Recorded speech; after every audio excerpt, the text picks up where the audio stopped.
Hey, welcome everyone. My name is Tristan Claridge and I'm the convener of this webinar series for the International Social Capital Association. The association's mission is to advance the research and application of the social capital concept. And if you're interested in finding out more, there's lots of information and you can join on our website. In this session, we welcome Ruth Luzmore for a presentation titled Inter-School Social Capital, Lessons for School Leaders on How to Maximise the Benefits of Networks and Networking. Ruth is a research fellow in the School of Education at the University of Southampton. Ruth has extensive experience in the education sector, having worked in various roles within state schools, including as head teacher.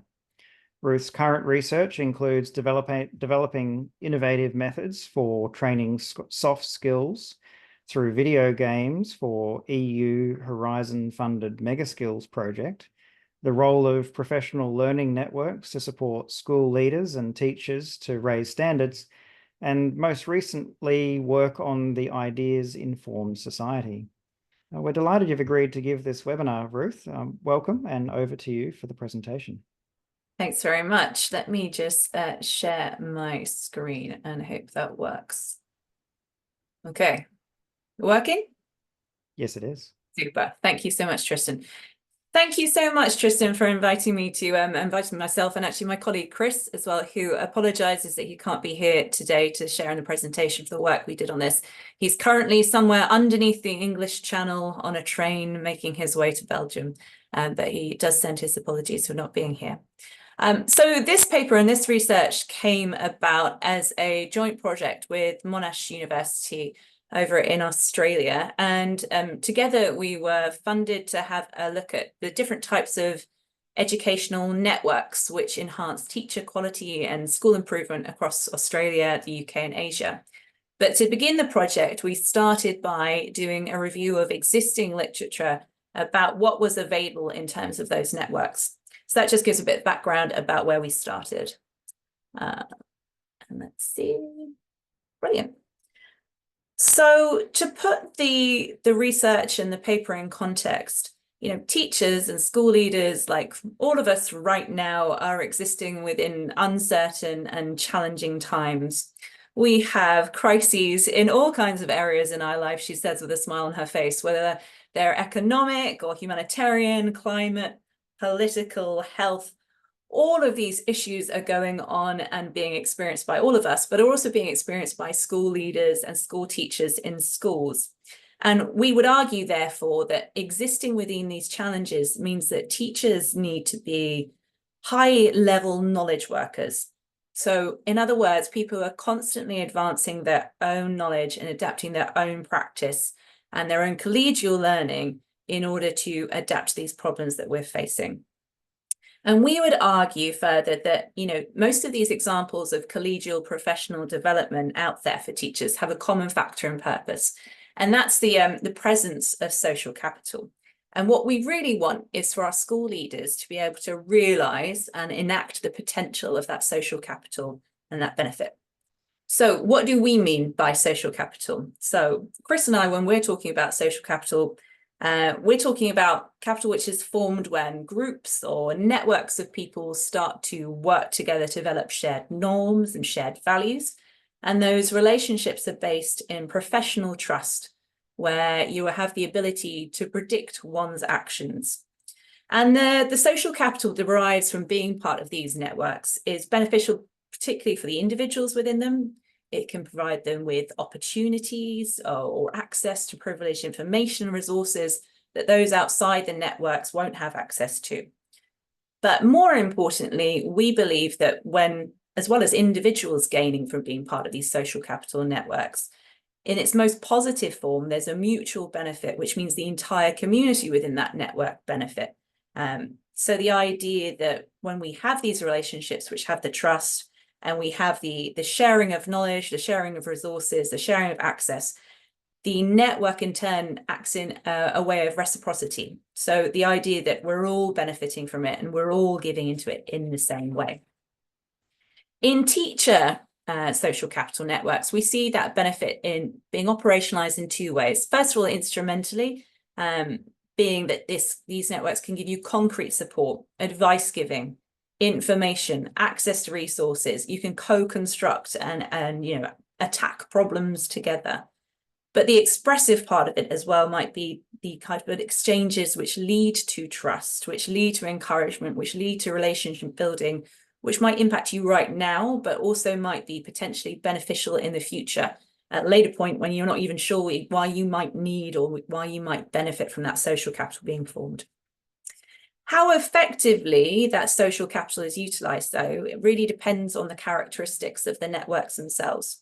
So informally, we often have examples of teachers accessing social capital through chance, just through luck, people that they come across. Or it might be because actually they've got an ability or a desire to really cultivate their own professional network. But how effective that is probably is related to who's within that network that you're connected to. Who's there? How many people are there? What positions they hold within that network and how interconnected they are too. So one way of doing this is to set up formal networks. So formal networks which have particular aims and particular aspects to do with professional development. And again, we see those kind of relationships. Who's in those networks? How well connected they are? Are they really working for truly mutually beneficial reasons? We were focused very much in this, oh, no, got a different slide here. So we were focused very much on the idea of inter-school social capital networks. And just to explain the difference between that, and a lot of the analysis around social networks has been done around the intra-school. So as in the relationships between the teachers and the leaders within one school community. But this piece of work, we were really interested in inter-school. So that idea that we are involving outside people. So you've got your hub of your own school, but we're going outside and who the connections are. So that might be with other schools and the networks within that, or it might be with researchers from universities. It might be with other outside organizations. It might be with the administrators, local administrators working at different levels, even policymakers too. And we had 3 questions driving our review of the literature here. So the first question was around, what opportunities are there out there already that are available to teachers in primary and secondary schools internationally? We want to look at this internationally rather than from a particular viewpoint, rather than just England. What's going actually out there in the world? The second question was around what's the kind of features and activities that are present within these inter-school social capital development networks. And the fourth one was around evidence of impact. So is there evidence of actual impact of what is happening within these networks? Is it impacting on school outcomes, teacher outcomes, student outcomes as well? So those were the 3 questions which drove this paper. In order to address that, and I won't spend too long on this, the methodology is all in the paper, which I can share with anybody who's interested. But very quickly, we tackled this with a systematic review methodology. And essentially, that means that we start off by searching databases with those search terms on the right there, combining them all together to find all of the literature that we possibly can in which might be connected within this research question. From that, though, we start to narrow it down. So we have the inclusion criteria on the left-hand side there. So we were looking very much at the time frame from 2010 to 2023, which is when we completed the review. English language, because I don't speak any other languages, but we were looking for an international work, and we looked at both empirical, so peer-reviewed journals, but also grey literature. So what's going out there in the policy documents and books. And we were particularly interested in school, so that K-12, primary and secondary school, and definitely inter-school networks themselves. We found over 1,000 different outputs which related to this, and then that goes through a process of double screening, which means all the abstracts were read by 2 people and decide about whether they fit and they're included. That narrowed it down to 149 different texts to review, and then we do the full reading of all of those pieces of literature. And then from doing that, we excluded a few more. They weren't particularly relevant to 111 different outputs. So as I said, these were peer-reviewed articles, parts of books, parts of chapters, and local and national government reviews. And those 111 outputs related to 84 different inter-school networks that we found. These were geographically diverse, mostly based in the West, mostly based in the Western states, mostly based in Canada and the US. And they had lots of different kind of designs in terms of the studies that were included. So some of them were case studies, some of them were social network analysis, some were surveys, a real mix of different designs in order to answer that question.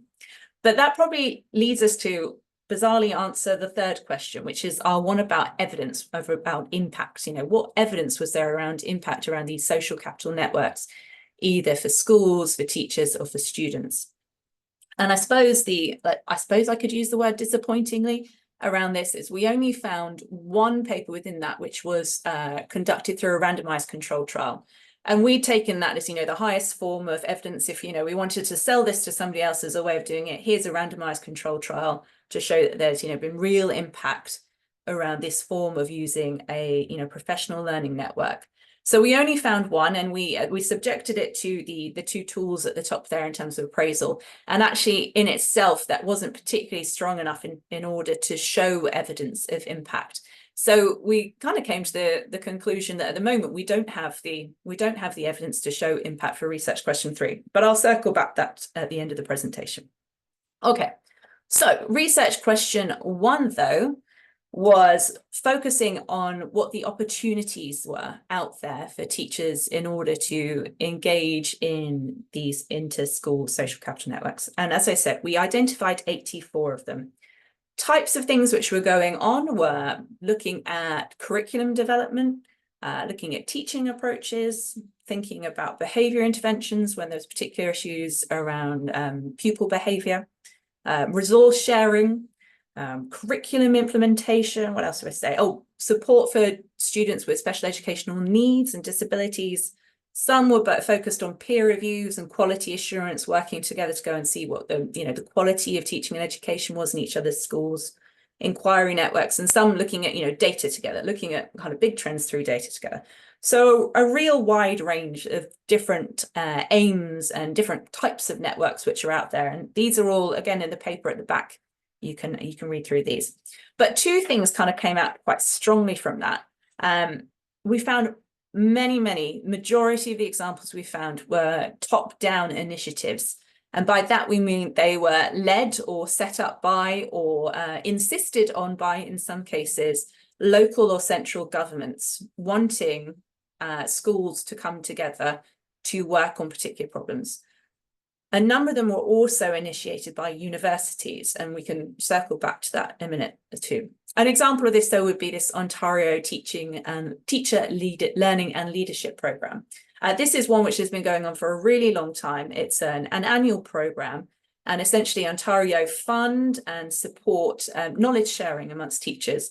They get them together in a group. They have the teacher teams, they call them, and they identify a particular issue of their practice, something they want to investigate, and they work together over a period of time, maybe a year, maybe a little bit more, to explore that issue within their schools, look at the data, think about problem solving it, and then they come back, and within the wider teams within Ontario, they share their knowledge from that. On the other hand, though, what we had very few and far between examples of were these bottom-up levels of networks. So grassroots ones which haven't been started by local government or universities, really few of them. One though example we had here on the right, this comprehensive musicianship through performance, virtual PLC for rural music teachers. This was one which was based in North Dakota and Montana. And this was set up because these were teachers who were working in rural schools, and they felt that they were not only isolated because they were physically isolated from the kind of professional development opportunities that would come from being physically close to a load of other schools, but actually their job as a music teacher, they felt even within their own inter-school community was quite isolated. They were doing quite different things. They were on different timetables, and the professional development opportunities within their school weren't really appropriate for the type of teaching that they were doing. So they set up this group. They had, it was 7-month project, and they met twice a week online for 7 months, which is quite an intense amount of time to be meeting together. They were focused particularly on an aspect of teaching and assessing performance. So they had a real tight focus for that. And during their sessions, they would look at shared reading together. They would look at examples of student performances and test them out together. They would be thinking about their teaching. And, overall, the participants said that this was a really challenging thing to do. It was challenging not just because of the technological aspect of meeting online, but also because they're really busy people. Musician or music teachers not only have their kind of curriculum responsibilities in terms of their day-to-day teaching, but they're also involved in a lot of extracurricular activities as well. So, they're doing things outside of their main teaching hours in order to support the school community. So a lot of the feedback was, this was really, really hard to set up. However, they also said the benefits of being part of that community completely outweighed the negative aspects of it, the fact they were really busy and the fact it was quite difficult to do. Because what it did was it addressed their feelings of isolation within their role. They felt like they had some people they could go to and talk to about things which would make difference in their job, which is really great. And over time that they developed professional friendships, which were meaningful to them too. So you could see that for this one here, the real trust was coming through from that.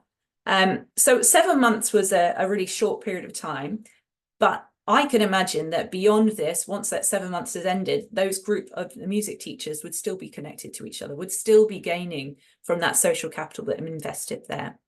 But the reason this is interesting to me is because the only reason we know about this particular network is because the researcher themselves were the participant.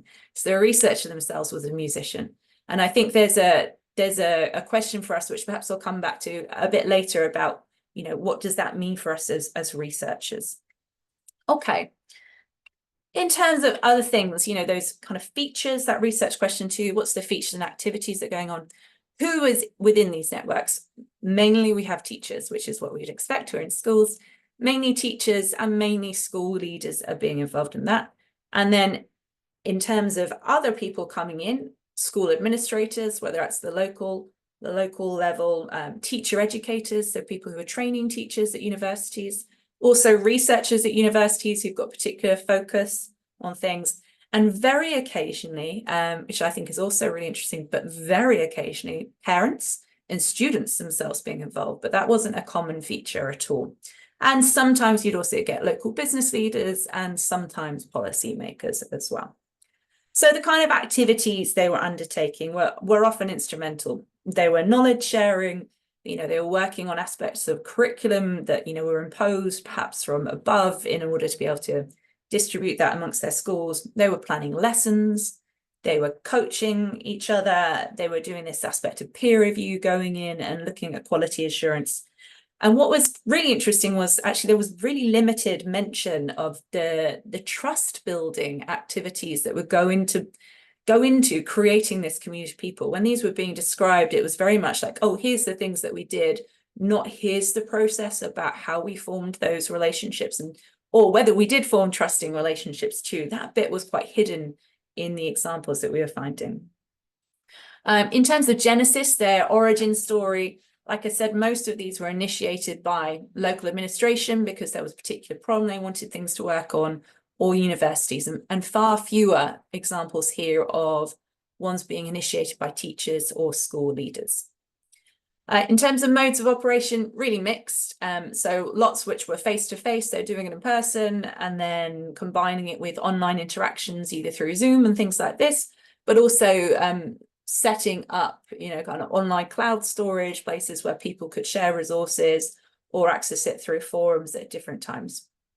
Frequency-wise, again, really varied. You had some examples where they would do, at the beginning of the network, they'd do really intensive workshops over a period of a week, and then that would then be more sporadically spread out through the school year.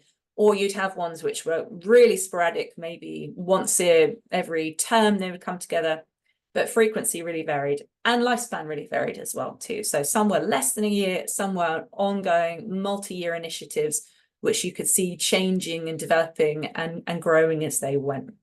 So real mix of different opportunities there. Additional aspects of it, though, that came out, particularly related, I think, to social capital, was that sometimes you would see these networks coming together where they had homogeneity. That's not how you pronounce it. They were homogeneous in terms of their academic performance. So you would often see groups of schools coming together who were performing at a high level. So their outcomes were good and they were working together as a group where they all felt they were at that same point. You did also have examples, though, where you would have a group of schools which were good, and then they would be used to support a school which were, and I hate using the term good because that's not really what I mean, but they would have another school coming in who was not performing as well as that group of school, and that was seen as a supportive approach, giving access to schools who were performing better, and therefore how that might help improve that school. But for me, one of the things that came out from that in a few of those papers were when you did have a group of schools who were performing in the same way and who'd been quite tightly linked together for a while, there was a resistance to other people joining in, a resistance to people coming in and joining that network and not really wanting kind of that outsiders coming in because it felt, you'd have to do that work on trust again. And some of the nature of schools, so particularly in places like I work in England, there is an aspect of competition between schools. There is a competing for being top of league tables, there's competing for student numbers as well. And actually, it's quite difficult to form those trusting relationships. So when there are trusting relationships there, the idea of bringing somebody new in might unsettle, might rock the boat, might make people feel uncomfortable. And we'll circle back to that again in a minute. So also, what's the basis of this network? A lot of them started because there was existing relationships already between individuals that were involved. So if we think back to that beginning, those kind of individuals who by chance meet at certain points in their career, maintaining those relationships locally meant that was the beginning of a network coming together. Others, though, this was a new network with a very specific goal. So thinking from my own personal experience, and not that this was present within the paper, during COVID, for example, that was a time where locally lots of school leaders and I started to work together really closely because we were in a crisis situation and we needed the support of one another to tackle some big issues around, delivering curriculum and delivering support to our families during COVID. Governance of these kind of networks and leadership. You had some which were set up through formal, even contracts and, particular exchanges of money in order to set up these networks and to keep them going. So they had, clear time-related activities, budgets and deliverables that needed to happen at the end and reporting needed to happen at the end. And then the ones which were, like I say, much more informal and much more voluntary. One issue which came out, which I thought was really interesting, was about the role of facilitators within these networks. And there was a difference definitely between facilitators who were seen to be independent of the schools who were working together. So some of these networks would employ somebody who would sit in that kind of independent neutral role in order to facilitate what was going on. Some, though, and for example, those networks where you had the schools where they were supporting lower performing schools, it would be one of the schools leading on that network. And for me, there's some really interesting issues there around power dynamics and what's going on there in terms of, where's the power? How does that help build mutual trust if you are always seeing yourself at working at a lower level than other people within that network? So I think that's really interesting. And then there was one paper which was really funny, well, not funny for the people involved, but school leaders who've been put into particular network groups. And, 2 out of 3 of them said, the facilitator was really brilliant. This worked really well for us. It's allowed to have these conversations. These were networks that they had to be part of. The local authority, said you had to be part of them. And then the third group was saying this was not good. This was a waste of my time. And it turned out because they had a facilitator who just wasn't very good at facilitating them. So, the role of that facilitator could be really important in terms of developing that social capital, developing that, that buy-in to be working together as a group. So, we found really that there's been a growing interest in these inter-school professional learning networks. I think we had at least the same amount of results the years 2020 to 2023 as we did for the previous 10 years. So there is a growing interest in them. like I said, I think though there is a real challenge for us as researchers in discovering and understanding these bottom-up networks, these grassroots networks, because they certainly exist. They are out there and they are happening. But because, you know, they haven't got the involvement in the universities, or they haven't been funded by local administrators, they're these informal networks, we don't have access to them, or we aren't looking for access to them, or, you know, we aren't funded to get access to them. And I think that's a real challenge for us as researchers about, you know, we know they're out there, we know they're happening, and they're in many ways more fascinating because there are these informal forms of social capital going on. So I think, you know, there's some work for us to be doing about trying to discover them. I think as well, I wanted to pick up a little bit around that negative aspect of social capital that was being hinted at, and it's something that's I'm really thinking about now, is that the idea of, you know, when you've got a tight group of people working together and they've got that social capital and those trusts and those bonds going together, what that feels like to be on the outside of that as a school, and what that feels like to be not able to access that. And also what that means for equity for our students in the long term. If we have got these groups working really well together, but there are people who are excluded from it, what that means. And then from the other aspect of that, another way of looking at it is when we do have these tight groups of schools working together, sometimes that means perhaps they're not accessing ideas, they're not accessing capital outside of it because they're kind of quite comfortable where they are. And I think particularly in countries like England, where we have a lot of schools who are training teachers, teachers who are kind of staying within their own kind of bubbles of schools and are not really being exposed to different types of pedagogy, not really being exposed to different ways of working, there is a danger of being that kind of hive, that echo chamber mindset that happens when we look at it from the outside and we go, great, networks, that's really great. However, are they really accessing outside ways of thinking? And then what also was a bit of a question for us as well, about it didn't really come through in the data, was about the individuals involved in that. Were there particular characteristics that people were displaying, or people who would be great to be working in these networks? You know, that didn't really come through the data as much as we'd hoped it would. In terms of taking this further, or next steps within that, I think, you know, there is probably some need to be thinking about causality, how we do that, and whether we think randomized control trials are the right way of looking at that, we can debate. But, you know, in order for school leaders to invest their time in social capital and networks like this, they want to know there's impact, because that's what they're being asked to demonstrate. They're being asked to demonstrate impact. So if you're going to spend time on this, and if we link to that fourth one, and time, you know, is money as well, it has a cost to all these things. You know, is there evidence of impact which is strong, which is why we can say, yep, let's actually get involved in these kind of networks. I think, you know, in terms of attribution, are there other things influencing the network? Obviously, we want to know more about that. But this third one here, mobility, is also really interesting too. The workforce is not stable. People come and go. They aren't there for life. So when they move schools, or when they leave the profession and other people's come in into those networks, how does that change the network? How does that help the network? We need a bit more of a realistic evaluation of what goes on when people come and go from networks too. So I'm not sure how long that took, but that's me, Tristan. I'm done. Thank you. Great, thanks very much. Well, we do have about 30 minutes for questions. So if you have any questions, feel free to either post them in the chat or simply raise your hand within Zoom, and I'll call on you to ask your question when your turn comes. So perhaps I could start with a question, Ruth. Sure. Really enjoyed the presentation. There seems to be so many different issues we could get into and discuss. Perhaps we could start with exploring that idea about the resistance to outsiders a bit more. And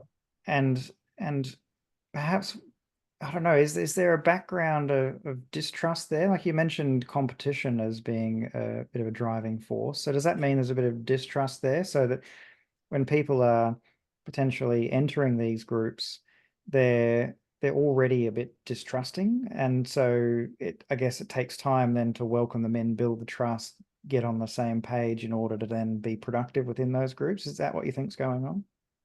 Yes, and I would say that, you know, I'm coming from this from the majority of my experience and my knowledge is around England and in the English system. So, you know, you'll see different contexts in different places, but certainly in England, and these were those papers, related papers you saw it. We are led by competition in this country. So in order to, you know, your funding is linked to pupil numbers. So therefore you want to have as many people in your school, which means that whether we openly say it or not, when you've got a school down the road, you want to have their pupils in your school and you want to be full. Now, I mean, most educators want everyone to be doing well, but ultimately underneath it, school leaders are also thinking about the bottom line of their budgets. And that means being a popular school, that means being, you know, oversubscribed and you know, bums on the seats, as it were. And so therefore, whether we like it or not, underneath it all, there is that element of competition. Even if you don't want it to be there. And similarly, because we have a system which, you know, there's league tables and we have quite high accountability in terms of judgments, we want to be the schools that are doing well for lots of different reasons. But it does mean that we've had to work quite hard and be encouraged here to get the benefits of working together. And, you know, there has been a real drive of like wanting schools to work together at the same time as working within a competitive system. So there are tensions there.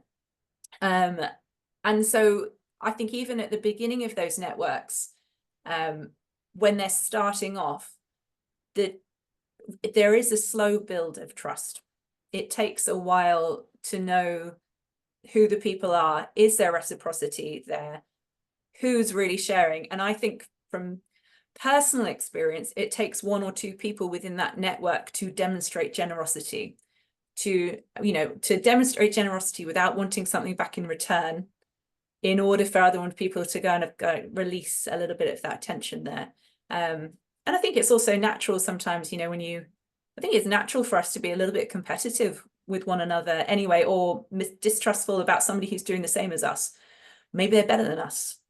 Maybe, you know, maybe I need to be more like them. So I do think there is that issue. But interestingly enough, I think for me, that paper in particular I'm thinking of, you know, when there was real trust from this small tight group of people working together, and then somebody was saying, look, there's another school over here that would be really good to join you, and there is a community benefit from that, and they're saying, I don't really want them involved. That's not what we want it to be. And to feel excluded, what must it feel like to be that school there going, how can I get access into there? How can I? That's going to create distrustful relationships there too. So I think that's that negative side of social capital. When Yeah, you're not no, involved. I found that was really interesting as well. So anyone else, feel free to raise your hand or to post in the chat if you do have a question, but we'll carry on for now, Ruth, until someone else gets involved. Because I think perhaps that sounds like the system is set up to not really facilitate types of cooperative and trusting networks that we would describe as rich social capital. And perhaps theories of behavior change maybe illuminate some of the reasons why. You know, if they're not really aware of the belief of the benefits of working together and how it could be mutually beneficial rather than competitive, that can take time for people to get used to that idea. But at the same time, like you said, there's that normative element almost where people need to demonstrate it, people need to be generous, and people need to see that within the group. And so, you know, theories of behavior change will say that it's not just one thing that will change behavior. It's actually multiple things across, you know, knowledge and understanding, as well as the norms, as well as maybe some moral values perhaps that might play a part in that. And so it's a complex situation that is almost set up to prohibit the kinds of benefits that social capital would normally provide. And the systems actually seems to be the biggest barrier to that. I think so. I think if the systems weren't in place in that particular way, I think people would probably much more quickly get to a point of trusting each other and wanting to talk to one another. So I do think there is a systems bit there. I can see that somebody's coming with a comment around that. Yeah, Matt's commented. I'll read it out. Matt, feel free to Thank unmute yourself if you want to ask a follow-up question or anything else as well. Matt says, this is particularly interesting in England with academics and elements of perceived we do it our way. So I'm wondering if you have discovered successful ways of an outsider being accepted in to share other and different and new teaching and learning strategies. Yeah, so definitely. So the academy system within that Matt's talking about there is about, although I suppose this can happen in any schools about, well, this is how we do it in our schools. So schools in England have a fair amount of autonomy in how they run their curriculum, how they run their pedagogy. And certainly you get schools who kind of have this is our way, a branded way of the way that we work, which often means that when teachers are going to professional development or have their own networks, there isn't really the room to try and think about things in a different way because they're working within that structure which says, well, this is how we do it here. So it means that if you do want to change things within your own school system, that's why the individual is so interesting, right? And that's why it was a bit disappointing within the papers that we weren't finding out, who are the best people to be those connectors, to be the people who go out to other places, because I think they've got to do a role where they've got to be able to form relationships with outside people, they've got to be interested, they've got to do all that trust work, but B, they have to form those relationships within their schools. So they have to have that kind of level of influence of going, well, do they have the influence with the people who are then listening to their new ideas, listening to their new kind of saying, look, here's a really good opportunity for us, or here's some knowledge that we didn't have before. How can we integrate that in how we work? So those individual kind of connector pieces are really fascinating about how they can work both ways, understand influence and understand, they need a huge amount of emotional intelligence ultimately, don't they, in order to be able to pitch things at the right time and to share that knowledge and to build relationships at the same time. So it's not just around being a knowledgeable teacher, it's about being an influencer, it's about, and in the nice form, not the Instagram way of influencing, it's about those abilities to connect with people in different ways. And I don't want to say manipulative ways, it's not manipulation, it's just, I think it's about being emotionally intelligent to your internal situation as well as the opportunities outside. Yeah, and are they the facilitators that you mentioned and the importance of leadership? Yeah, so the facilitators that I mentioned were actually independent, often independent people. So they were bought in, as it were. They were contracted to do the piece of work. So they were contracted to, keep the network going. This is another aspect, of schools, is that people in schools are really busy. And there isn't a time of year. Everyone always says that this period of time of the year is the busiest time of year. I can ask an educator that anytime they go there. This is a really busy time of year for me. They're really busy. And what that means is that things can slip by, or meetings can get cancelled, or things which are, you want to be priorities, just other things overtake. So having somebody who is independently in control of keeping a network together, who is doing all the communications, who's saying, here's the deadline, this is the thing that we're working on, come to this, who's keeping people together, it seemed to be quite important for those formal networks. Though, I worked with, for example, the schools that I worked in were church schools, and we also had independent people coming in from the church who would facilitate within an area and kind of work through that. So they can come from, it might not necessarily be paid to do it, but having somebody who's also not got the position of power as well, or there's no power dynamics, then being independent is, I think, probably quite helpful for building trust too, because it's not the person, who's holding the conch, who's also the school leader, who's going, look, this is where I do it, and this is how we should be doing it, this is how we should be thinking about it. It's somebody who's doing that facilitation, who's got that way of bringing people in. So that's what was mainly facilitators. But like I said, there's also examples of facilitators who aren't very good and who actually make it feel like it's a waste of time, which is also unfortunate as well, because that's not what we want. Yeah, and I guess that's where I wanted to go next was, I'm sure there's lots of brilliant people in there in those kinds of roles, whether they're formal roles or informal roles. It's like you mentioned a lot of those bottom-up networks or informal networks, they still have some form of facilitator, although they might not have that formal role. They're the ones who are really driving the network and making it happen. But coming back to that idea about skills, that it quite often the skills we're talking about are not necessarily skills that are particularly valued in our society, emotional intelligence and those kinds of skills that are so important to making that role effective. And yet, I don't know, are they undervalued in the UK, do you think? Are they undervalued? I can see a couple of people in the room who are definitely from the UK. I don't know if they're undervalued insofar as I think on a relational aspect, people value them, but whether they are officially recognized as having those skills, That's what I I think mean. that's yeah, I don't think that that's something people really consider. And I think that in particular though is important for school leaders. So a school leader who wants to have this kind of social capital aspect, I think really should be thinking about who in their school has those type of skills, or who's in the school has those skills that can be developed in order to be able to do that role.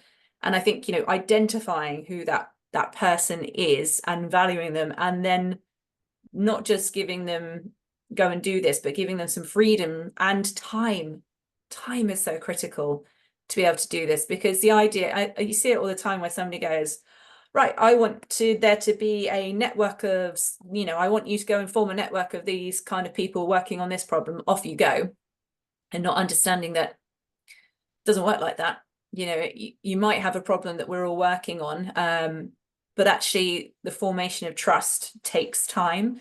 And some of the activities, again, which we didn't see being spoken about, well, what are the kind of initial conversations that are happening? How would you reach out and hear back from people?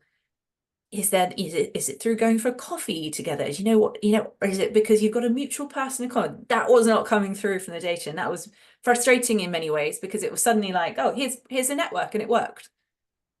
That we don't go from nothing to working like that. It doesn't happen. Other things have to be happening beforehand. Yeah. So what would be the response if somebody within the school system said, look, I want to do some professional development and I want to learn and improve my skills on emotional intelligence? I assume that's not a common thing. Coming back to that idea that these skills aren't necessarily valued in the same kind of ways as other skills are. And I guess emotional intelligence is really just a shorthand for a whole range of different relational skills that could help those facilitators, whether they be formal or informal, in their roles to make these kinds of networks more effective.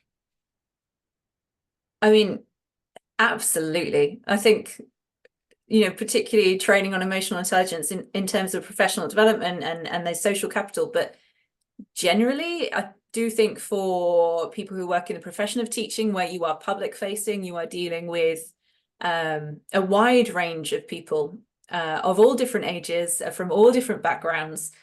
Emotional intelligence is really critical and really important. But actually, I'm struggling to think of any kind of development work that we do around that.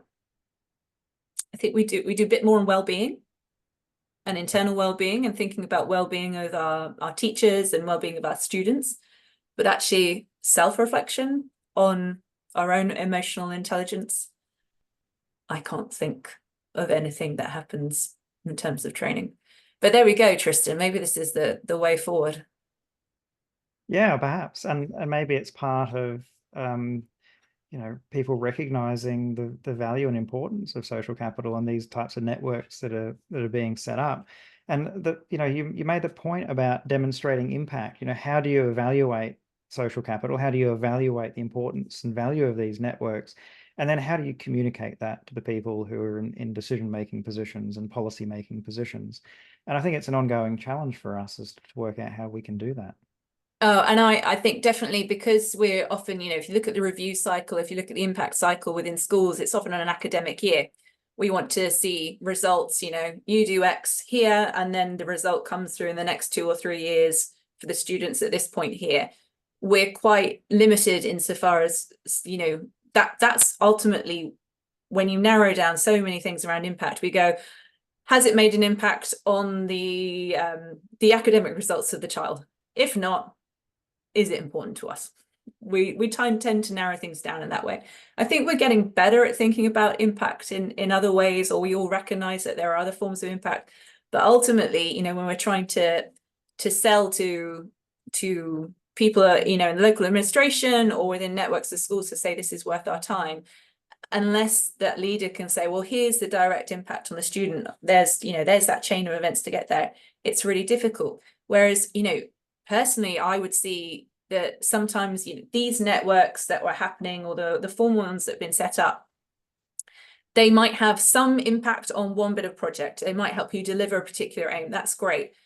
But within that, there are unseen benefits that might come into play 2, 3, 4 years later down the line. Same with any professional development. It might not impact on your practice right now. 3 years time, that might go off in my head again and go, oh, I remember doing that. That was really interesting.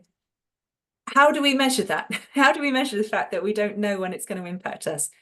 Can we measure that? And do we need to be a bit more realistic about saying, well, we can't measure that, but we know there's potential there. And are we happy that there's potential? Is that enough? I would hope so. You know, I would hope that would be enough for people. Yeah, and I guess, like you said, it's about finding ways to evaluate that and then communicate it, that it, you know, it is a potential. You're not necessarily seeing immediate changes, but that still is something that is valuable, and we need to be able to communicate that for sure. And, you know, we've also got we've got a global issue on teacher retention, you know, people staying within the profession. And one of the things we know that teachers like and keeps them going is around being involved in professional development, in thinking about their pedagogy, in thinking about those things. It gives them a sense of job satisfaction. They're not doing it for the money, right? They're not here for the big bucks or those kind of things. They're here because it's intellectually interesting, because it appeals to, you know, their that kind of inner motivation, that intrinsic motivation that they have. And part of that is being intellectually stimulated by your work, or having those connections and being able to think about things in different ways. So there is an argument as well, I think, that possibly could be made, which is around teacher retention, about keeping them interested within the profession, keeping them learning, keeping them wanting to do stuff, rather than kind of that day-to-day. Not that teaching is ever monotonous, every day is very different, but beyond that day-to-day practice, what's going on up here? What are you thinking about? What's keeping you excited? Yeah, precisely. There's a question from Charlotte we'll get to in just a moment, but what you're just saying, I reflected on how I often talk about the social capital that somebody in say product development within an organization needs. Certain type of social capital, you know, connection to ideas, whereas somebody working on the factory line needs something different from social capital. They need sense of belonging, solidarity, those kinds of things. So that's perhaps what we're talking about, is that teachers don't just need the skills to be able to improve their practice. They also actually need the social capital to have that solidarity, sense of belonging, to actually enjoy their job as well. Yeah, I think definitely a sense of community, sense of not being isolated, not being alone, having people you can call on. It's a tough job. Like a lot of our, you know, public sector work, it is a tough job, and being isolated is not helpful. It's not helpful for well-being at all. Whereas if you have a community, people that you can draw on for support, you know, all of those things, it's going to keep you much more satisfied, I think, and give you resilience within your work too. So again, perhaps the concept of social capital can communicate that value and that importance. And yeah. So Charlotte's question, and Charlotte, feel free to unmute yourself if you have a follow-up, but I'll read it out on your behalf. That's to start with. Charlotte asks, where could one find resources for teaching emotional intelligence to students? Oh, resources teaching emotional intelligence to students. That's a great question. I think, and I again am coming from the English background, but we do certainly have what in some schools they call like a pastoral curriculum, or a personal development curriculum, where as part of that there would be discussions around kind of self-resilience, self-knowledge, developing those kind of things. I work particularly with younger children, where we would do a lot of that kind of work about how are we feeling, checking in with ourselves, you know, how does our body feel when we're doing these certain things, what happens to our heart rate. So there's definitely curriculum resources out there in order to support those kind of aspects. Whether they're called emotional intelligence or not, I'm not sure whether we do that.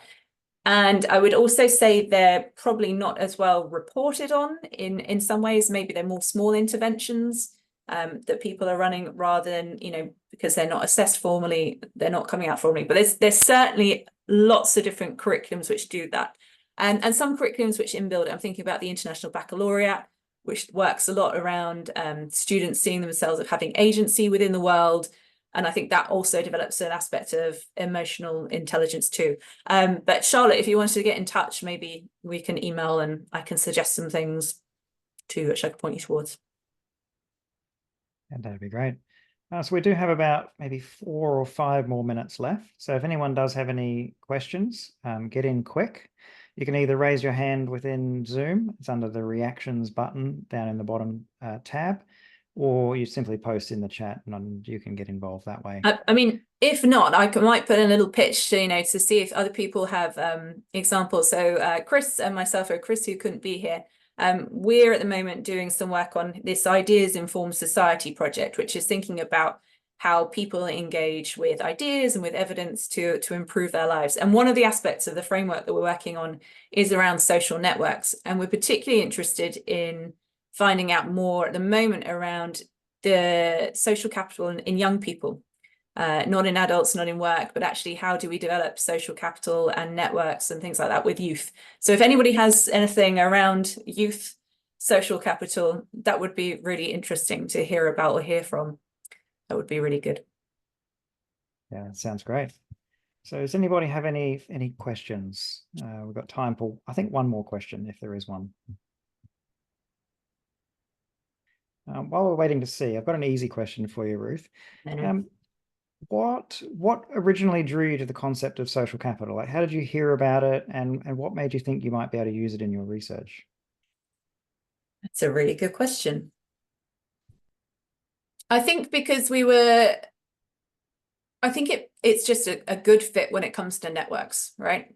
So when you start drawing out the network maps and you start looking at those people and you start thinking about what's flowing between those people, social capital is what really fits. I suppose we could have looked at in terms of professional capital. That might be another way of looking at it. But for us, it's beyond the professional. I think it goes into those kind of relationships around trust, around reciprocity, which feels like almost actually you're taking it beyond the professional relationships into quite personal relationships within teaching. I think the teaching profession is quite, it feels quite personal. It's a job that people tend to do because they're intrinsically motivated. It links to their identity. I think often it's a job which is about identity. And therefore, the boundaries between professional and personal are a bit blurred at times. And that's why I think social capital works rather than thinking about it as professional capital or knowledge capital, because it's, I think it's a role which blurs those lines, whether for good or for ill at times. Yeah, or perhaps just networks or trust separately from the concept of social capital, I guess if I'm hearing what you're saying is it brings those together and it provides one concept to be able to analyze it. Yeah. So I'm not seeing anything else popping up in the chat, so it doesn't sound like anybody else has any other questions. So let's look to wrap up the session. Ruth, thank you very much for this. It's been fantastic. No worries. And email me. The paper isn't open access, so if you want a copy of the paper, please do email me and I'll send you a copy over. That's no problem. And I've already posted the link in the chat to the paper. So a few people commented on that. Charlotte also posted her email address in the chat too, if you want to copy that out and get in touch. Our webinar series is continuing. We've got a great lineup over the next probably about 4 or 5 weeks. Next week, I'm going to be talking about my latest research on social capital in Guernsey. The following week, we have Lauren Bigger, who's going to be talking about her research on social capital and health. The following week after that, we have a webinar talking about building social capital from a system engineering perspective. And then even after that, we're talking about all the way down in towards the end of November by now, Monique Cowan is going to be giving a webinar talking about the relationship between social capital and urban design. So we've got a really fantastic list of webinars coming up over the next few weeks. Check out the details on our website. They're always free. Everyone's always welcome to attend. So that's it for now. Again, thanks, Ruth. Look forward to communicating with you again in future. Super. Thank you very much for your time.